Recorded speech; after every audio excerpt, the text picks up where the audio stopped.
Good evening. Thank you for joining us. My name is Joyce Harris, and I will be the moderator for today's Ask the Expert webinar. Off you go, helping your teen navigate the transition from high school to the next chapter. Today's webinar is brought to you by CHAD's National Resource Center on ADHD. Our mission is to improve the lives of people affected by ADHD. If we are unable to address your question, please feel free to contact Chad, and one of our health information specialists will provide you with information and resources.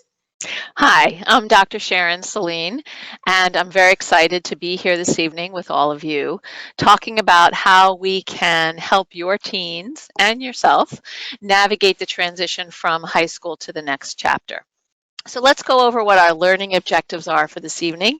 The first objective is to understand the life stage of emerging adulthood, to learn how to help teens balance autonomy and connection, to foster executive functioning skills necessary for independent living and learning, and to develop coping strategies to manage anxiety and build resilience.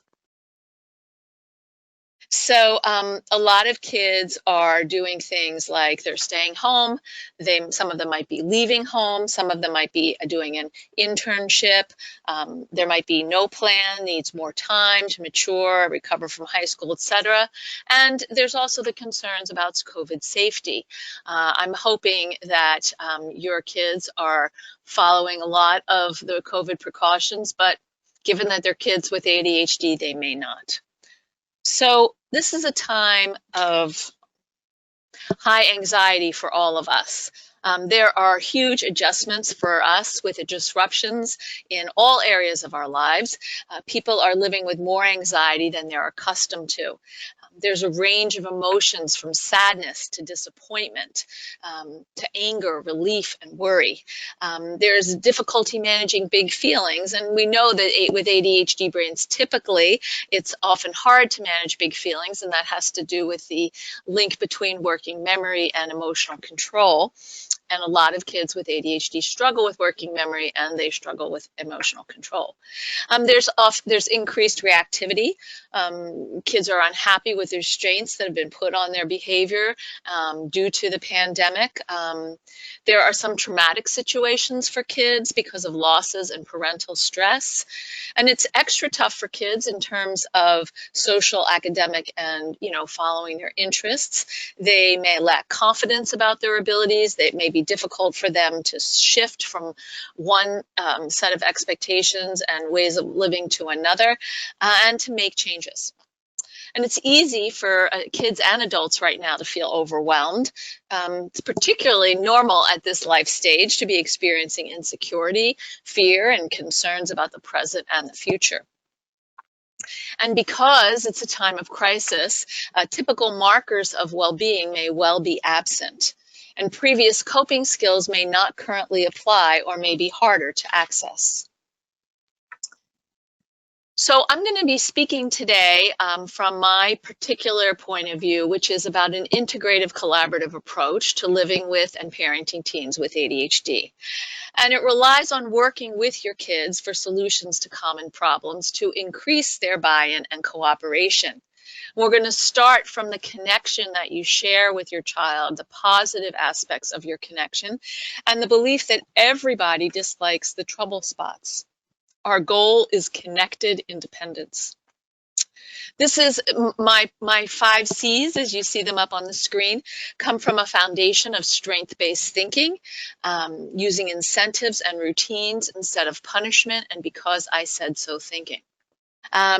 These kids need help nurturing a growth mindset because they lean toward fixed mindsets. In a fixed mindset, people believe that their basic qualities, their intelligence and their talent are fixed traits. Everything is about the outcome, and they don't really change. In a growth mindset, people pay equal, if not more, attention to the efforts. They have an underlying belief that their learning and intelligence can grow with time and experience. Now, I interviewed dozens of kids and teens for my book, What Your ADHD Child Wishes You Knew, Working Together to Empower Kids for Success and school and life. And in my conversations with kids, and then in my conversations with some of their parents, I realized that there were some themes, and these themes turned into my 5 C's of ADHD parenting. So the first C is self-control. You, the parent, you manage yourself first, your feelings first, so you can act effectively and teach your child with ADHD to do the same. It's like putting the oxygen mask on yourself first in the airplane and then on your child. The second C is compassion. You're going to meet your kids where they are, not where you expect them to be, particularly in comparison to neurotypical kids. And this compassion lies at the heart of a positive parent-child alliance. We're going to accept the brains that we have. We're going to try to understand what it's like to walk a day in their shoes. And we're going to practice self-compassion. We're going to be kind to ourselves because we're doing the best we can with the resources we have available and often in challenging situations. The third C is collaboration. This is working together with your child and teen. Those words will be interchangeable tonight, and other important adults in their life to find solutions to daily challenges. The fourth C is consistency. This is not about perfection. This is about steadiness. We're aiming for steadiness. And so what we're going to hope that you're going to do what you say you're going to do most of the time. You're going to nurture your kids' efforts to do their best and do the same for yourself. You're going to work with predictability and routines because those foster executive functioning skills. And you're going to pay attention to efforting, how kids are trying to do things as much as the outcome, because it's in paying attention to that efforting that we foster a growth mindset. We foster trial and error thinking. And the last C is celebration. And this is noticing and acknowledging what's working by continuously offering words and actions of encouragement, praise, and validation. This counteracts the natural negativity bias in our brains. And it also helps us improve the positive to negative ratio. Now, Dr. Barbara Fredrickson, in her book, Positivity, said that the ideal positive ratio that we should have in our lives is 3 positives for every negative. Unfortunately, when I've traveled around the world talking to people who live with ADHD, what I hear is that they get 1 positive for as much as 15 to 30 negatives per day. So we want to shift that, and we want to shift that not because we're going to bake a cake for your teen when they clear their plate from the table after dinner, but we're going to shift that in small ways, noticing not just their efforting, but when they do things that we ask, when they actually make choices that are good, positive choices. So before we get into the nitty-gritty and the how-tos, let's take a step back and talk about what are the characteristics of emerging adulthood. So this is a new life stage. It's different than it's been in past generations. We have a prolonged adolescence in our culture, and this also differs according to race, culture, ethnicity, socioeconomic status. The questions of adolescence, which your kids started with when they were maybe tweens, they're still wrestling with. Who am I? Where do I belong? What do I believe? What matters to me? What am I capable of? What are my challenges, and how do I address them? These characteristics of emerging adulthood come from researcher and psychologist Dr. Jeffrey Arnett, who has done a lot of work on emerging adults. So let's go through some of the things that he suggested, these stages. So this is a time of experimentation and exploration, sex, drugs, and rock and roll, baby, right? Identity explorations, race, gender, sexuality, professional identity, your purpose. It's an age of instability. These identity explorations create uncertainty and changing situations as kids experiment with who they are and what they want to be. They move out of the family home into different kinds of housing environments, various jobs, shifting friends, romantic relationships. They come back to the family home. There's a lot of transition during this stage, and that can be very unsettling for kids. There's an aspect of self-focus. Let's be real. And this is because it's a period between reliance on parents and reliance on their newfound adult commitments for work and love and socializing. They're trying to balance these competing demands on attention. And sometimes they're overwhelmed with all the things that they have to now be responsible for. They're experimenting with life skills and new experiences, processing meaning, learning how to maneuver in the world in terms of money, healthcare, substances, for better or worse, and they're developing self-understanding and judgment.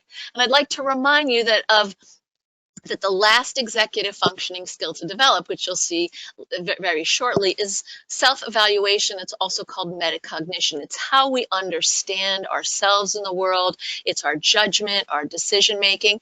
And in neurotypical brains, that matures around age 25.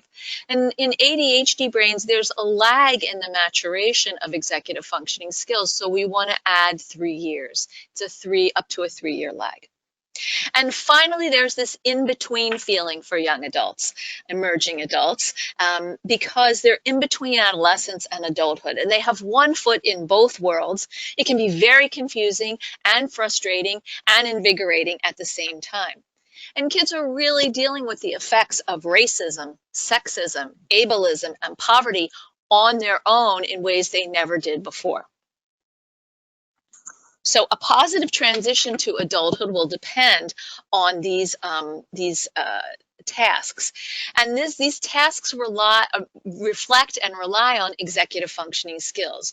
So the key to post-high school success is ongoing appropriate levels of scaffolding, i.e. support, to nurture the development of these skills until the mid to late 20s. Now, this is not about hand-holding. This is about helping kids be responsible for themselves. How do we do that, and when do we know how to step backwards? So college is the perfect storm because it's a new situation. There's not necessarily specific support or structure like there was in high school. They don't have their parents, ideally, to supervise them on a day-to-day basis. Of course, since most teens are staying home right now, they are around, and that causes a whole nother set of problems. But in general, these kids are used to having their parents act as their prefrontal cortex. If you take your hand and you put it behind on your forehead, that area behind your forehead is the prefrontal cortex, and it's called the thinking brain, the human brain, and that's the seat of these executive functioning skills. That's what the purpose of this part of our brain does, is execute function so we can live successfully in the world. So these kids are learning how to show up and manage themselves the way they're supposed to.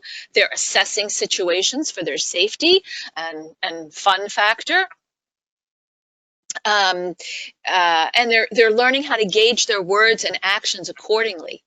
They're developing tools for managing their emotions. And you know the kids with ADHD have big feelings, tidal waves of feelings, anxiety and anger, sadness and disappointment.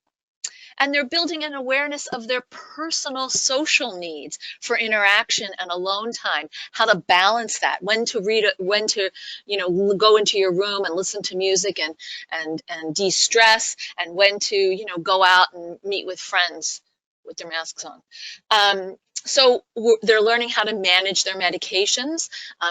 Some of them are choosing not to take their medications. Some of them are realizing they actually do need their medications after they decide not to. They try it, it doesn't work. Some of them already are committed to taking their medications. And so there's much more planning, motivation, and persistence that's involved in managing this part of life. And these are the skills that get stuff done. And kids with ADHD, teens in particular, still need our support, but they reject it because they want to be independent, even though they're not actually really ready for it. So here's a graphic about executive functioning skills. The executive functioning skills are the command center of the brain. They connect, prioritize, and integrate cognitive functions moment by moment. We all have strengths, executive functioning strengths, and we all have challenges. Everyone with ADHD, however, their challenges outnumber their strengths in a fairly significant way. So they need a lot of help and support, shoring up some of those challenges. Working memory is fundamentally linked to emotional control, and it draws on past experiences to relate to current situations and to project into the future. This is something that we want to help our kids with. And building executive functioning skills, I'm going to call them EF skills for short, in older teens and young adults requires collaboration. You can't make them do something. You've got to incentivize them. We need their buy-in and their input about these goals, or you won't be able to create any programs that stick.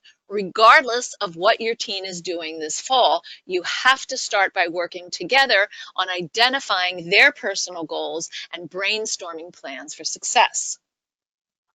So let's talk a little bit about scaffolding. I've mentioned it a few times.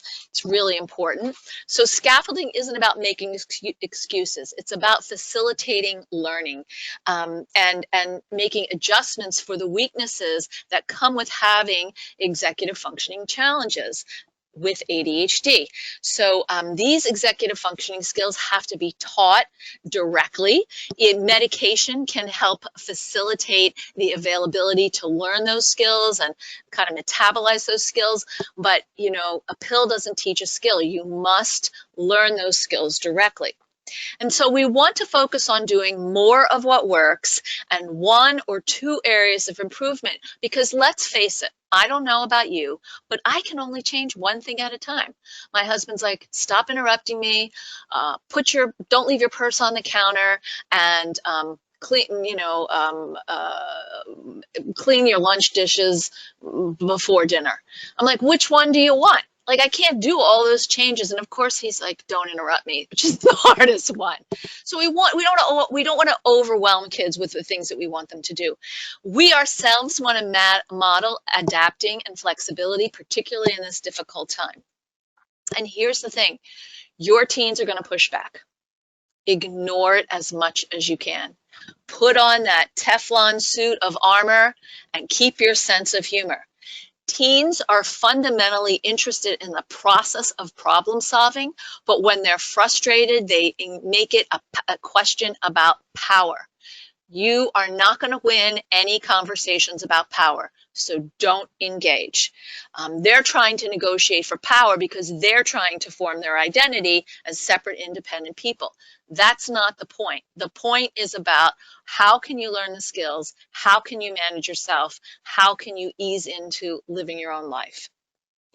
One thing that's important with scaffolding is we have to tolerate the discomfort of letting kids try things on their own, maybe not succeeding, and being willing to work with you or a teacher. These small stumbles will lead to lessons, and it's probably how you learned also. Jared, age 18, said to me, when I was younger in 9th grade, I didn't want their help. I wanted to deal with things on my own. I was a cocky kid. But I know that now, even though you're independent, you need help sometimes. You can't always do it alone. And here's the thing that's worth remembering, is that development is in your child's favor. Brain development, maturity is our friend. So how are we going to create a plan for success? We start with understanding that for kids with ADHD, predictability is comforting. These routines foster all important executive functioning skills that kids really need and build cause and effect learning. We're talking about resiliency, and of course, this relies on efforting. You're going to schedule a few meetings of 15 to 20 minutes around specific topics, including creating a master checklist, course selection, arranging academic, therapeutic, and medication support services, a moving day plan if your child is going to school, or if your child is staying at home, a school study plan. What are the chores? What are reasonable wake up and bed times? How are you going to monitor that without feeling like they're 5 and you're feeling like they're up till 3 a.m. These you want to make arrangements for staying out late, when they can use the car, sleepovers, etc., partying. All of this stuff has to be discussed so that you can come up with a plan. A plan is not about control. A plan is about preparedness. You're going to have different options. You're going to work together. And I would encourage you to do a weekly check-in, probably after an evening meal, where you can run through some of the things that you've decided, see how they're going, and make some tweaks. These routines, whatever you create, have to make sense to your kids' brains. Your job isn't to solve things for them, but to assist them in coming up with plans that they're willing to cooperate with, and that will ground them. Think simple. Talk about the plan, following the plan. More often than not, don't expect perfection, and allow for exceptions. Remember, the goal is steadiness. Now, when we're creating a plan, a few other things we want to think about. We want to set realistic goals. Focus on maintaining supports for what's going well, what needs some support what needs some support, and what needs a lot of support. So the things that your child's already doing well, that's fantastic. You don't really need to monitor those. It's the things that your child is struggling with and your things that your child can't seem to do alone. So we want to negotiate the type of support for that middle category, and then that last category, we're not going to put too much expectations on. We're just going to try to get some of these things that are sometimes behaviors into the more often category, okay? And then we can bring up something that's on almost never into the sometimes category. So one thing that's really important is that you don't compare your teen to a neurotypical teen. This makes them feel bad and it makes you feel bad. So why bother, right? Let's get rid of that. So accept, and we're going to prepare instead of judge and feel bad. So whatever agreements you come to in your house, you want to write these down and post them.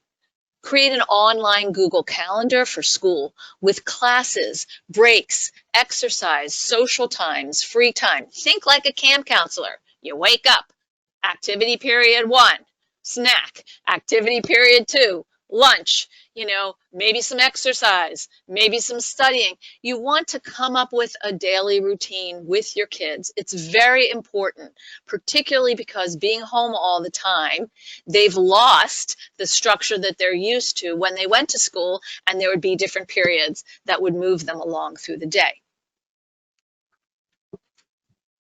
So, how do we help teens get stuff done? Interest stimulates motivation.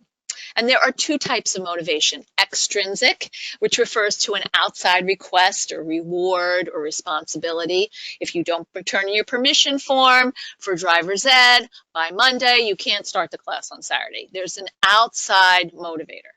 Intrinsic motivation means striving toward a goal for personal satisfaction or accomplishment. You attempt to run for 3 miles, or you want to make the next level on your computer game. When a task is fundamentally unrewarding or uninteresting, homework, doing the dishes, cleaning the cat box, there's no excitement. There's less dopamine. And it takes kids with ADHD who already lack dopamine because they have ADHD longer to get moving. And so when there's no clear, immediate satisfaction from doing a task, it's a struggle to do it. So this external incentive or reward encourages kids until the satisfaction of doing it, the internal reward, that intrinsic motivation, kicks in. And this kicks in for neurotypical teens in their late teens, early 20s. We want to add 3 years. So you've got a ways to go for that to occur. Work with have tos versus want tos. I have to do these things. I'm going to put that before my want to. The because I said so in intimidation of our parents' generation and punishments may get the job done, but it doesn't teach any lasting skills. And I'm all about teaching the lasting skills. And kids are all about learning the skills. Punishment just teaches them to avoid. If you have some questions about that, I'll be happy to answer them.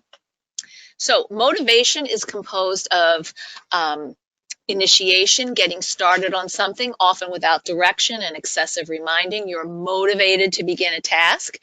Procrastination is related to the size of the task. And there are different types of procrastination. There's perfectionism procrastination. If it's not going to be perfect, I'm not going to do it. There's avoidance procrastination. I hate this. Why bother? I'm not going to do well.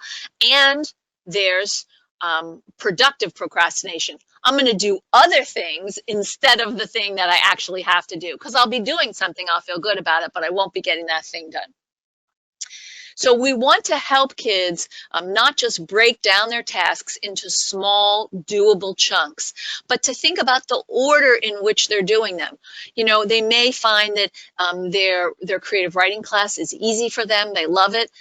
They don't have a problem doing it, but they don't really like their math class. So what order do they want to set up for the tasks? Some people like to do something hard first, get it out of the way, then do something easy, then do something medium. Other people like to start with something easy, get the ball rolling, then do the hard thing, then do the medium thing. Find out how your child likes to do stuff. Okay, time management. We want to teach kids about time. So doing things on time and meeting deadlines is an essential part of being an adult. So how are we going to help them correctly estimate how long it takes to do something? You want to use an analog clock, timers. We want to expand their now, not now thinking into a slightly broader category. Now, next, present, after that, you know, kind of a thing. We want to teach time estimation skills by pointing out when something starts and when it's finished, but by also using backwards design. And backwards design works something like this. I did it tonight. I needed to be on my computer at 7 to be ready for the presentation. So at 6:15, I looked at my clock and I said, okay, how much time? I have 45 minutes, so let's work backwards. I need to eat, that'll take 15 minutes. I need to get my outfit on, that'll take another 10 minutes. I want to use the bathroom, have a drink of water, and just relax. So I worked my way back, and then at 6:15, that's when I stopped. I don't think I explained that so well in the beginning, so I'm sorry about that. That helped me figure out how much time I needed. So sustained attention. So this is difficult. It's about focus. So we want to create timed work periods with timed breaks. So I'm going to work for an hour. You ask your kids, how long can you work before you need a break? They say, I can go for an hour, or I want to hyper-focus and go for 3 hours. Hyper-focus in general depletes our energy, and it depletes the glucose centers of the brain, our sugar, what keeps us going. And so we actually do need a break. Our brains need a break somewhere around the hour and a half mark. And then what are you going to do during that break? And how are you going to get back to what you were doing before the break? Post-its are great. Again, set alarms on the phone, alerts. Don't choose activities for breaks that will actually take you down into the rabbit hole. And finally, goal-oriented persistence. Routines foster persistence. I said that before. So you want to set a goal and stay focused and return to it after an interruption. Use a Post-it note to show yourself what you were doing before you stopped, so that you can get back into it. Now, I'm just going to quickly go through these slides. We've already talked about them. And sustained attention. We want to determine the ideal order of doing work. We want to make a structured plan that includes pre-planned breaks. We want to consider creating family work time and use incentives that matter. and of course break things down. And I want to say something about family work time.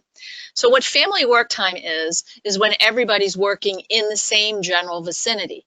Now, a lot of teenagers basically would rather die than do that. However, um, you can't monitor or be available to assist them or make sure they're actually getting their work done. You don't have to supervise them necessarily, but if you're in the same area, you can, it sort of sets up a tone like this is the time where we work and we're all working. And I think that helps model for kids what we want them to be doing. So I want to say something about organization. So when kids with ADHD aren't organized or able to plan, they're not able to create and maintain systems that work for them. And so what we want to do is help kids figure out what is a system that makes sense to their brain. And let me give you an example. I have worked with a number of young adults, emerging adults with ADHD who need to color code their binders, need to color code their classes, need to color code the folders. So everything that has to do with creative writing is red. Everything that has to do with math is green. And they actually make a schedule for themselves with that kind of thing. These were artistic individuals. I have other kids who don't want to do that so much. They would rather organize in terms of uh, interest. I'm interested in this, so I want to put this stuff here out front. What is a good place to have a launching pad where you keep your stuff so you know where it is?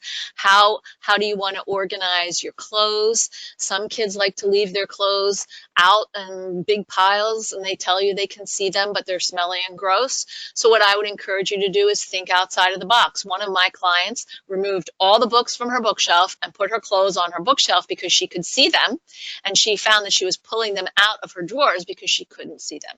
So what is a system of organization that makes sense to your teen? Let's honor that and follow through with it. So remember that kids with ADHD get overwhelmed really easily.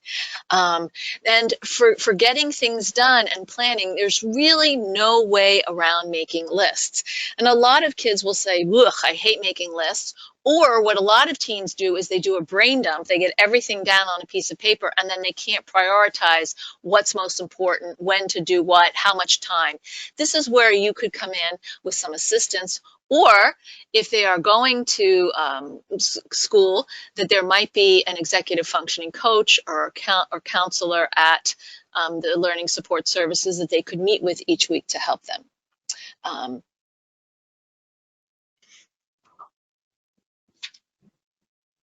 So what are some common challenges for emerging adults with ADHD? The desire to be the same as their peers. The resistance to accepting the idiosyncrasies of their own brain and being an alternative learner. They will deny what's going on and getting help. This obviously deeply connects to deep shame. They're hiding their difficulties. They're struggling in silence. Sometimes they're lying. We want to also acknowledge that a lot of these emerging adults have poor impulse control. They'll say or do things and then regret it. You might want to consider, if your child is living at home, to have a take back of the day where everyone gets a chance to perhaps reflect on something they said that they wish they hadn't and take it back quickly. Be open to listening. These kids often have limited social skills. They don't know how to talk about stuff that's going on for them, or sometimes they can be overly social. Be open. Have your ear open for when your daughter comes into your room at 10 o'clock and is crying because her boyfriend broke up with her, or your son. Somebody said something that your son didn't understand and people laughed and he needs you to explain it. Remember that Watch for signs that they're struggling, that they're isolated, they're not sleeping, they're not eating, or they're overusing screens or substances. Contain your disapproval, but express your support and your concern with I statements. I'm concerned about, or I see you doing this. What do you think the effect of that is? And here's what I'm noticing. They're already blaming themselves at somewhere inside of themselves. So save your comments and your judgments for after. Make a plan B. The plan A is whatever your hope for this fall is. Maybe it's going to school part-time, maybe it's doing an internship, maybe it's working. What is the plan B? What happens if things don't go well? Who will your teen seek out to discuss these challenges with? How will your teen know when they need help? Talk openly about substance use and the risks associated with ADHD, self-medication. When you use substances, you weaken the effect of the prescribed medications that you're taking. Okay, so what are we going to do now before school begins? Assuming that you're emerging adult, your graduated teen is home and is possibly going to community college or four-year college. First, you're going to make sure that your student has a counselor or learning support person at their school to talk to weekly and check in with, maybe twice a week, about adjusting to college, managing work, scheduling, etc. Get a plan in place. You want to help them learn to negotiate and speak up for themselves, to advocate. The Department of Education says schools must make every effort possible to meet special ed plans and related services for students. Your student probably is not quite capable yet of advocating on their own, so work with them and be explicit about it. We're going to do this together so I can show you how to do this for yourself later on. So you can do this for yourself later on. I'm going to show you so you can do it later on. Be a body double with any kind of packing and go over basic things. How do you do laundry, shop for groceries, where to fill prescriptions, how do you contact health services? Don't assume your teen knows how to do all these things unless you've seen your teen do all these things. Review any past problem areas, things that happened in the spring that were difficulties particularly, and how your teen overcame these obstacles and how they might be able to use those strategies in what's coming up.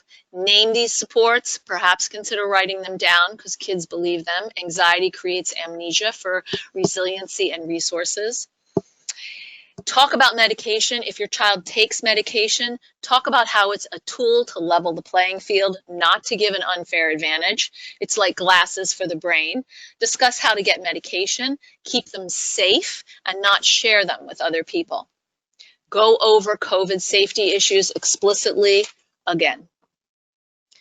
Now, if your teen is living at home, brainstorm together how to co-create a structure that makes sense for everyone. We want to give your kids some age-appropriate and personally appropriate tasks to do that would show them and show you that they have some of this independence that they really want. When you do this brainstorm, nothing is stupid or irrational. Include chores and meals in your conversation, and there's no rule that means staying at home means having a free pass and not doing anything. Again, you want to make 2 lists of things that your child will be responsible for. 2 lists. Things your child will be responsible for this fall, the have-tos and the want-tos. And you want to connect the have-tos to the want-tos. Help them connect it. And I'm not talking about buying things. I'm saying you're going to study for an hour and then you're going to take a 5-minute time break and play with the dog or get a snack. Or you're going to study for 2 hours with a break in between. And when you finish that period, you're going to get a longer break, half hour, social media, surfing the net, or whatever you like to do. Ask your kids about their favorite procrastination techniques and blocks to getting started, and what kind of support would be helpful for you, and what would they like to see themselves try to do differently. Talk about your plan B. And what to do if they're not cooperating. They may be 18, but they're still living under your roof. And so we want to create house rules that feel appropriate to that and also that they can follow. If your teen wants to work for the year, help them with their job search. They've probably never made a resume. They probably don't know how to go to an interview. They might need a list of places to try, do a role play or two, make it fun. Um, don't expect them to do this necessarily on their own. They don't know how. And then they're going to feel bad or that they should know how. They don't. It's okay. Why would they? It's not something they've done. And the poll answers are in. Let's see, 40% all of the above, and 38% lack motivation and follow through. Okay. All right, so when we talk about improving coping strategies, we have to discuss worry versus anxiety because everyone is anxious right now. So worry is about expecting a negative outcome. Anxiety is a condition of over-responding to a fear or worry. Worriers turn what ifs into believable situations. When we compare, when we think about worry versus anxiety, what we're talking about is how we think about something, worry, and anxiety, the physical response to those thoughts based on triggers. Worriers actually are very good planners and they have future focused thinking and creative ways of seeing things. They're just oriented a little bit off into a negative expectancy. So what's a different approach to dealing with anxiety? What I want to say is a different approach is we want to focus on the reaction to the worry, not eliminating the worry. We're not going to eliminate anxiety. It's part of how we're wired. What we want to do is learn how to keep our hand on the anxiety, the volume of the anxiety, so we can turn it down or we can turn it up. And so that means we want to learn how to step back and see how someone's anxiety operates instead of reacting to its fearful demands. We want to stay out of the content and look at the process of the anxiety. When your teen is anxious, they're showing you that they're being pushed into a situation where they do not have the internal skills to manage it. We have to teach them these skills. Life is impossible to live without feeling uncomfortable, but you must tolerate some of that discomfort to get what you want. Think about your own life. Resilience is being able to bounce back when problems arise. People with growth mindsets take risks and learn to deal with possible disappointment. That's a natural part of the process. So here are some practical tools for responding differently to COVID and to anxiety and during COVID and beyond. You're going to identify the goal. I want X. What is it that I want to be able to do? What you want to help your kids think about what's the bigger picture that I want to be able to function in. You're going to name the worry. Okay, and you're going to talk back to the worry. You're going to learn how to not just say, okay, worry, I see that you're here. You're telling me that I'm going to fail again. I know you're here because you're trying to protect me, but it's not going to work. And why? So you want to acknowledge past instances of courageous behavior and replace the negative thinking that's running the show. Though the ability to look at things that you've succeeded at and apply those strategies to the present is what helps build resilience. So when worry appears, you say things like, that sounds like worry. What are you going to do? What are you going to say to it? We want to teach kids how to reassure themselves internally instead of respond and depending on our external reassurance. Now, during COVID, I think we do have to do some external reassuring because this is a scary time. We as adults have lived through difficult times much more than our kids have. So we do have to help them see that this is one piece of hopefully a much long and well-lived life. It's a crappy piece, but it's a piece. So we have to hold that hope for them in the midst of their despair. Oops, there you go. And finally, think about the larger picture. Zoom out. It's really important to be able to when we're in the middle of an anxiety or a panic attack, we can't see beyond what's going on. We want to zoom out, step back, and think about the bigger picture. And speaking of zooming out, how can I help you maintain your perspective with your emerging adult? exercise or do the dishes to music, have a dance break in your house. Keep the fun factor, inject the fun factor. It's really important. Positive experiences and rewarding relationships nourish inner strengths. Remember that ratio, 3-to-1, 3 positives for every negative. We want to build resilience and tolerate the discomfort of not knowing and being disappointed. And we want to help kids understand that they can bounce back from things. This is a really hard thing to live through if you're anywhere between the ages of 17 and 24. I've talked to lots of other therapists, and we all are seeing the same thing, that this particular age group is really struggling. So let's acknowledge that. Let's own it. Let's shift our expectations, and let's let them know that they're loved, that they have the skills to get through this based on past difficulties that they've overcome. Ellis, age 19, says to me, they are as patient as they can be as parents. It definitely gets hard, and I'm sure my parents are mad at me a lot for doing things I didn't intentionally mean to do, but it's always like, okay, here's what you did, let's improve it. That way I don't get too mad at myself either. When you work together, your team develops the motivation, organization, and persistence you both want to see. You try things, you evaluate, and you regroup as you go along together. So I hope you'll stay connected with me. If you text Dr. Sharon Saline to that number, you'll subscribe directly to my newsletter. And I really want to encourage you to do that. I have links to all kinds of articles on my website, as well, free resources, and upcoming events. I write a blog every week related to living with ADHD. I hope you'll take a minute and sign up for my newsletter. Thank you so much, Dr. Saline, for providing our participants with very helpful information on transitioning their teens to the next chapter. Okay, Dr. Saline, the first question is in.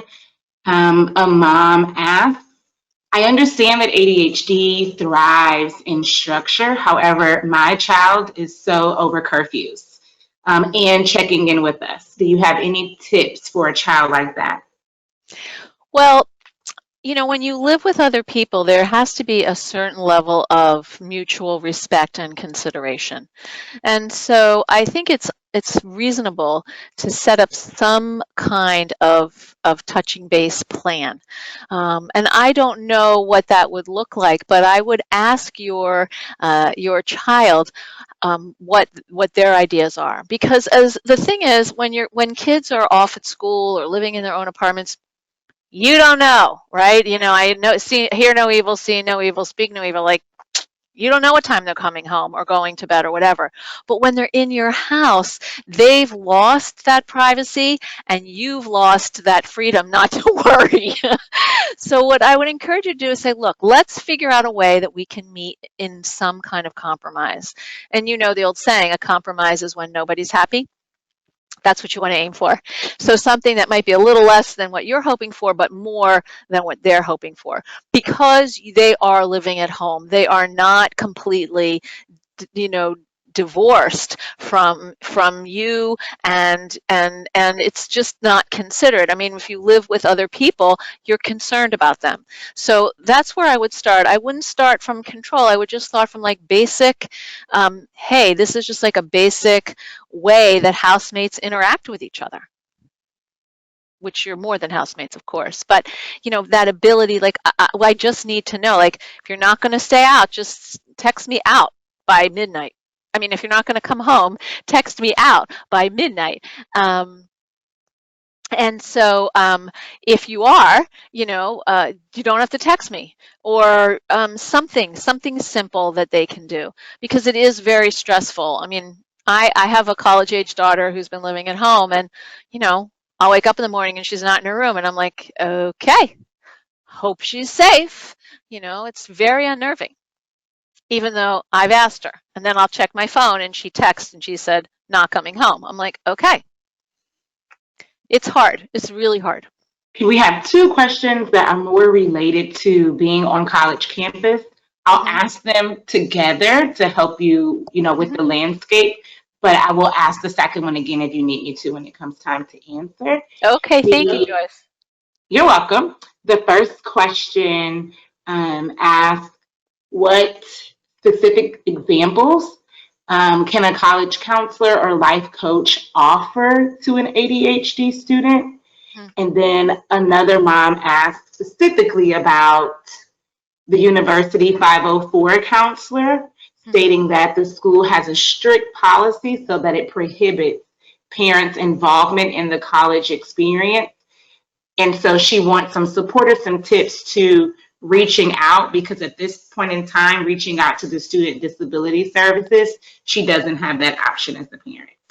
Right. So these are two fantastic questions, and they're fundamentally linked. So the first one is about what happens because I can't contact the Student Disability Service. And then the first question is, what should I expect from the Student Disability Service? So they're really linked. So one of the things that can be really helpful if you can afford it is to get an executive functioning coach who can be the touchstone for your child while they're at school. So you don't have to worry like who's making sure that they're getting their work done or they're going to class. The coach would be responsible for that, and you would try to negotiate some sort of contact with that coach, like a monthly check-in where you and your child and the coach are meeting, or twice a month or something like that. Schools who have who have counselors and support services on campus, sometimes you can get a release as a parent to talk to them, but you have to be really circumspect about how often you contact them. Because one of the things for colleges, and I'm on my second kid who's in college right now, and they are very clear, like this is your students' education. This is not your realm anymore. It's about them. But the problem is with that thinking and the ADHD brain, it doesn't always work out so great. So we want to be able to have some backup. And that's what you want to negotiate for. For the child who goes to school and the school said, we're not telling you anything, that is a little extreme, but you might want to set up some parameters, like if my child is getting a D, if my child is not going to class, like what is the backup plan? Because I don't want to get a call that my child's failing and is depressed out of the clear blue. So I think, and you might, maybe a solution to that would be making sure your child sees a counselor at health services and, getting some kind of release to be able to check in periodically. Or again, if you can afford it, getting an outside person who the child would meet with where you work together and check in as a family. This is very touchy. I've been working with this age group for a long time, and it's really tricky because they want to be independent, but they still, particularly in that first year of college, they need to have some parental touchstone. So what I would encourage you to do is talk with them about what would be helpful to them, and then together make that happen. One mom has a quick question about curfew, Dr. Saline. She's asking, what is a reasonable hour for curfew for an 18-year-old who attends community college full-time while living at home? She wants to be able to give her independence, but struggles with being able to sleep when her child is not already home. Well, that's a tough one. I'm not going to give you a number because that would put me in some serious hot water. I think that one of the issues is not knowing if your child is safe. That's why we can't sleep, because we don't know where our kids are and we don't know if they're safe. And we do know that they're often engaging in behaviors that are things that we necessarily don't want to know about. So again, I think the important thing is to coming to some sort of messaging agreement with your daughter. I'm out, but I'm planning to be home by 2. So to me, 2 o'clock, what kind of good things happen after 2 o'clock in the morning? Not much. I might even say not after 1. But when, like which days? Like, can you stay out till 1 when you have class the next day? Are you going to get up for class? Or can you stay out till 3? I think that it's really, it's such a personal thing, because naturally adolescents are night owls. That's where how their biological clock goes. And we as adults, we're like God damn, it's 11 o'clock, excuse my language, like I need to go to bed, right? So, we want to be able to help our kids with their, have freedom, but also know that like I can close my eyes. And so to me, I think the best thing would be to, again, come up with some sort of solution that you work on together where, she's notifying you and then you can exhale. In reality, I can't say what a curfew is for you in your family, in your culture, in your town, but um, I personally have asked for 2 a.m. when my child was that age. Okay, I have two more questions. They're linked, so I'm going to ask them together. And again, let me know if you need me to repeat. One, this is a mom. Yes, one mom asks about children who do not want to receive any help.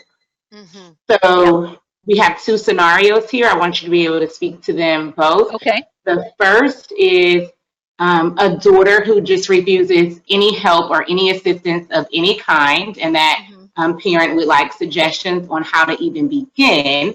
Mm-hmm. Another parent says that her son graduated from community college, ready to transition to four-year college, was also accepted but unable to bring living on campus to fruition.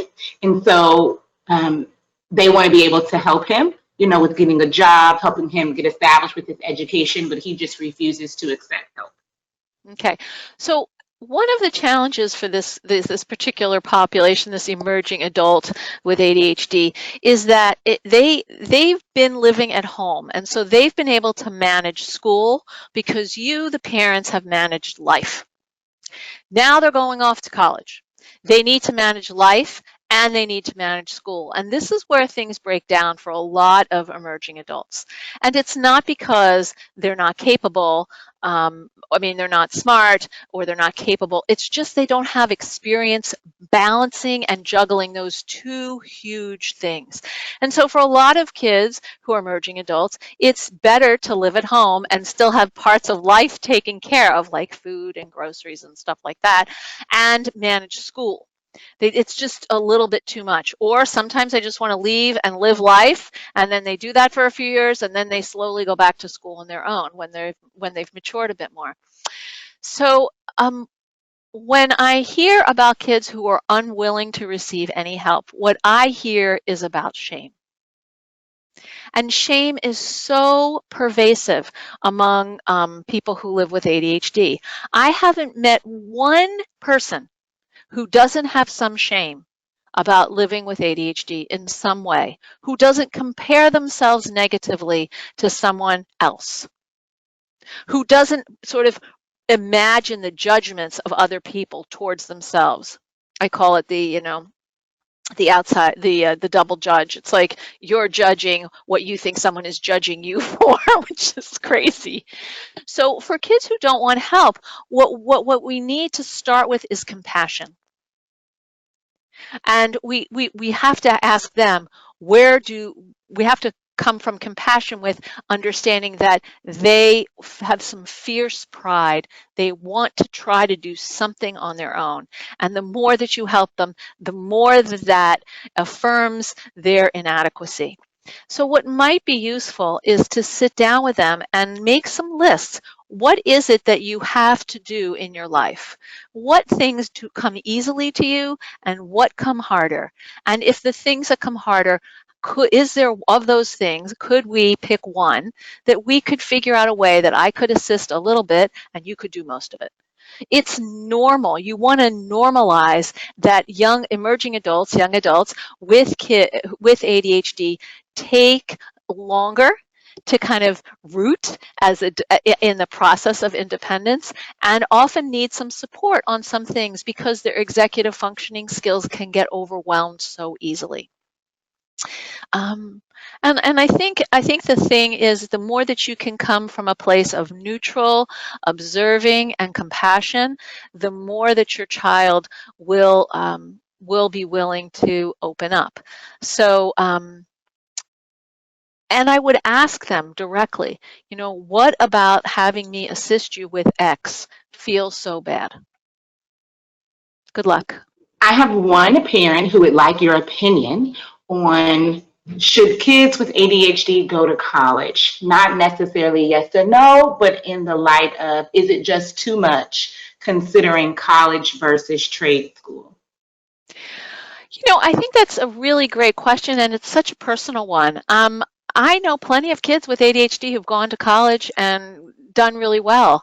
They've had to take some time off sometimes. Sometimes they started college and they didn't do so well and they needed to go work for a few years and then they went back to college on their own. I know one young man, he became an honor student after he worked for 3 years.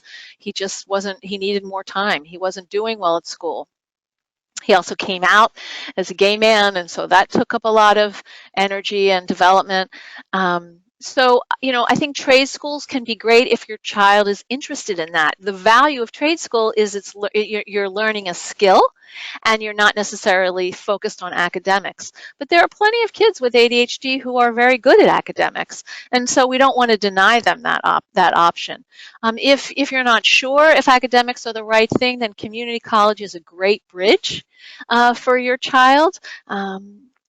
And if your child has already expressed interest in learning how to, do graphic design or electricity or plumbing, then that's fantastic. Or, perhaps esthetician, then that's great. That's the right thing. I had one client who decided that they didn't want to go to college. They wanted to become a hair to cut hair, and they have had they're doing really well. They have a nice career, and they've done a lot of training. It was a little hard when they were, when they had finished their program, and a lot of their friends were still in college, but they worked and they actually built those skills of independent living. And it was funny for them when their friends did graduate from college because they were in the boat that this person had been in several years before. All the other questions are related to socialization in some way. So I'm Hmm. going to consolidate this all to ask you two things because one is very specific. Hmm. So the first is, do you have any tips for socialization for ADHD teens who are living at home and doing virtual school? Hmm. And the second is a little bit more nuanced, so I want you to speak to it separately. But a mom is asking specifically about her 17-year-old son. Hmm. He has no meaningful friendships. He is the one who specifically asked for help with it. His Hmm. parents began to help him with that in terms of clubs, volunteering, etc. But he is what mom calls socially insecure, Hmm. believing that the other children his age think that they are, no, he thinks that they are all better than him. And he has a therapist, but this issue continues to persist. So to sum up, first address socialization tips, and then also specifically this mom with the social insecurity.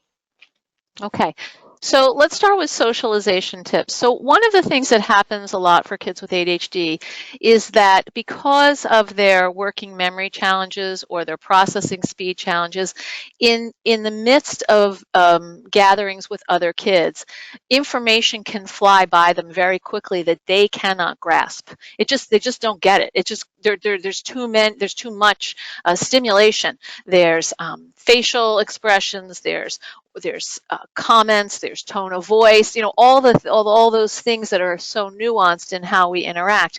And so that can be very complicated for kids, and particularly for kids who have have a slower processing, they just can't catch everything, and then they feel they don't know what to say, or they make a comment about something that already happened like 30 seconds ago or a minute ago, and they've missed the timing of it.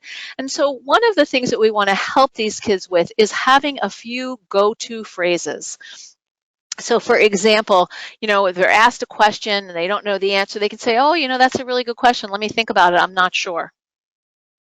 right? Or if they're in an uncomfortable situation, they could text you a word, and then you could call them, and they could, or you could text them back, and then they can say, oh, my mom, I need to go home. My mom wants me to go home.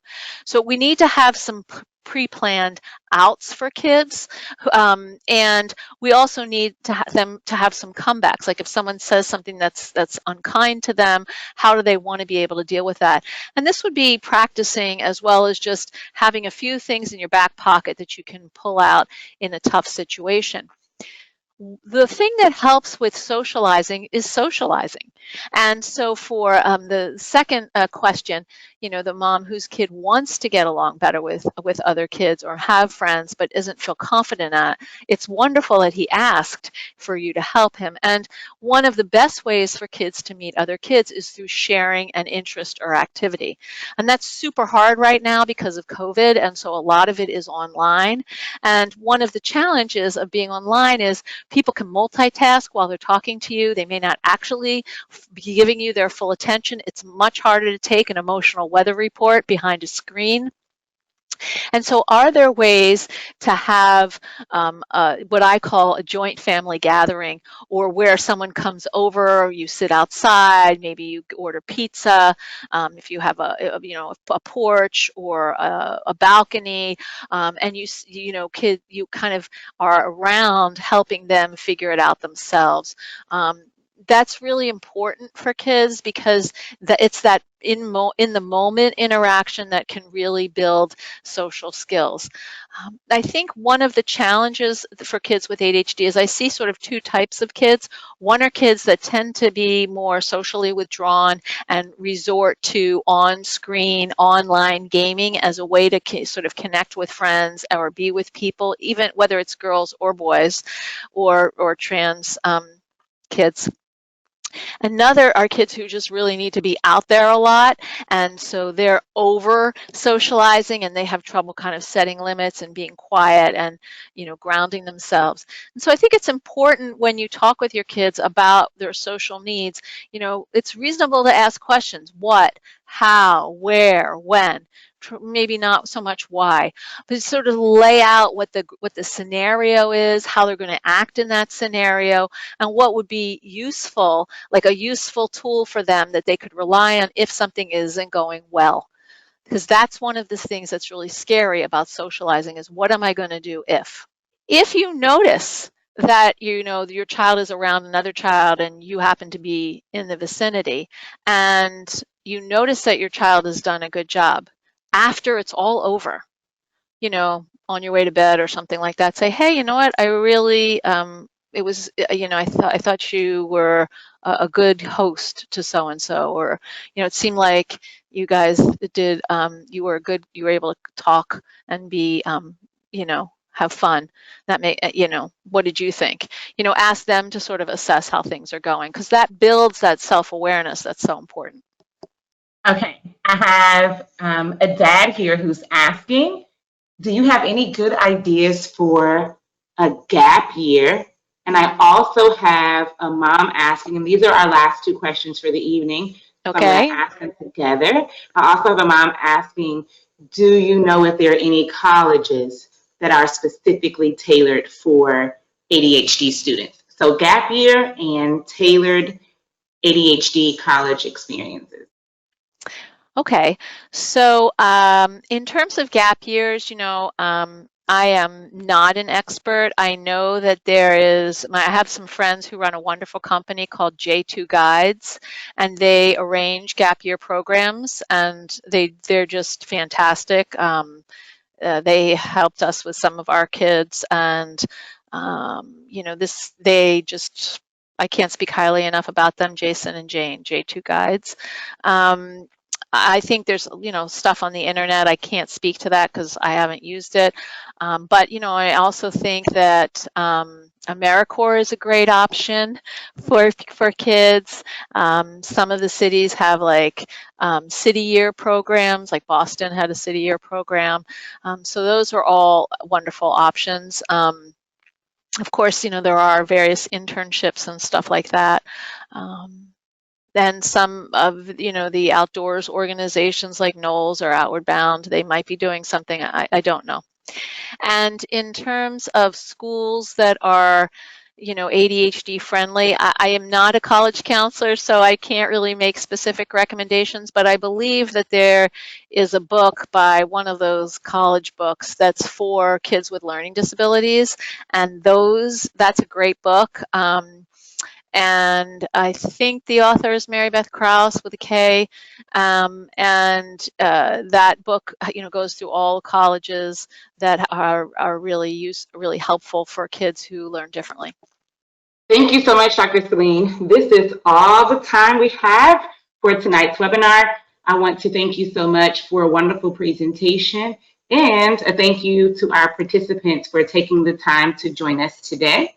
Our quick 5-question survey will be on your screen shortly. There it is. Please take a minute to share your feedback with us. Of course, we value your input and your suggestions, and we do use them to make changes and to identify topics for future webinars. Thank you all for joining us. Have a good evening. This concludes today's webcast. Thank you so much for having me, Joyce. It's been a pleasure to be here, and thank you so much to all of you for tuning in. Please stay connected with me by going to my website, www.drsharonsaline.com, signing up for my newsletter, and follow me on Facebook or Twitter, where I post all kinds of interesting articles and updates about living well, whether you have ADHD or not, and how to raise kids with connection and love.